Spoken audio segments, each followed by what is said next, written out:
Jurk and Turk of the week. I got it. I will start. Okay. My Turk of the week is Lance Moore for his Hingle McCringleberry touchdown celebration. I didn't even see a clip of the Saints game. God, it was so good. So do you watch Key and Peele? You've probably seen some of their clips on YouTube. Yeah. Yeah. So there's this thing called the Hingle. I'll send it to you. Hingle McCringleberry, Lance Moore, Turk of the week for me. Okay. Okay, Turk of the week, easy. Mike McCoy, 4th and 2 fake punt on your 28.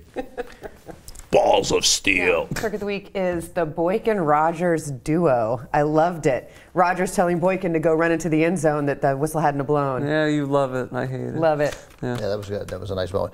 Turk of the week, I can't. I always you want to come up with somebody different, but that was the only one I had. I mean, it couldn't be more Mike McCoy. It's too obvious. Mike McCoy with 2 votes. Yeah. Very interesting. Jerk of the week, Jeff Triplett and that crew. I think it's obvious. I know. Drink. It seems so incredibly obvious. And the Jerk of the week, excuse me, is the Cleveland Browns brass, because I just don't think Jasinski deserved to be fired. Let me just make it a little broader so there's some diversity to what I've been saying all along. Cowboys and Bears as a team are the jerks of the week, because they weren't going to win those games. They were close games, but they weren't going to win them. They weren't going to win them, and they didn't win them. That's true. So the Cowboys and the Bears are your jerks of the week. That's right. For just competing not well. Like for games that could have been won, but I could have told you ahead of time, and I kind of did tell you ahead of time, they were going to lose those games because organizationally they find ways to lose those games. And the Bears aren't always in that category, but they were this season. Oh, definitely. Yeah. By far the worst defense I've ever seen as a Chicago Bears fan. Heather. Refs, always. Elaborate. Specifically that. The San Diego Chiefs. That was just horrible. It was. They also that Aaron Rodgers quarter. That we already talked on that. McClellan's hit on Aaron Rodgers. Yes, thank you. Yeah. I'm going to name a Turk of the week because he deserves to be in this category. So in addition to Mike McCoy, Kyle Orton.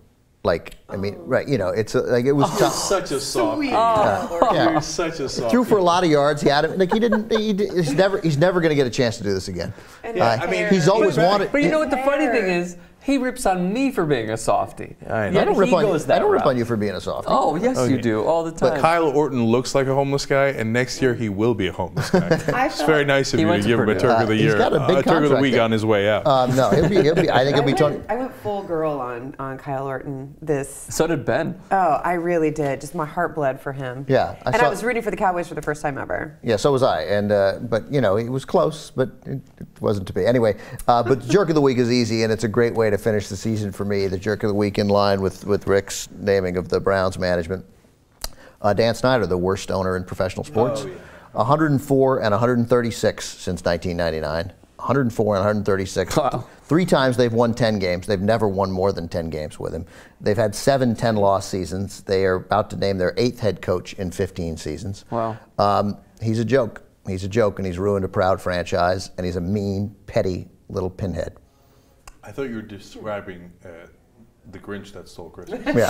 It's the Grinch that stole your favorite team. It's still, he's ruined. He's ruined. It's not just me. He's ruined being a fan of that team for a lot of people. And those who've hung in there, bravo. But he's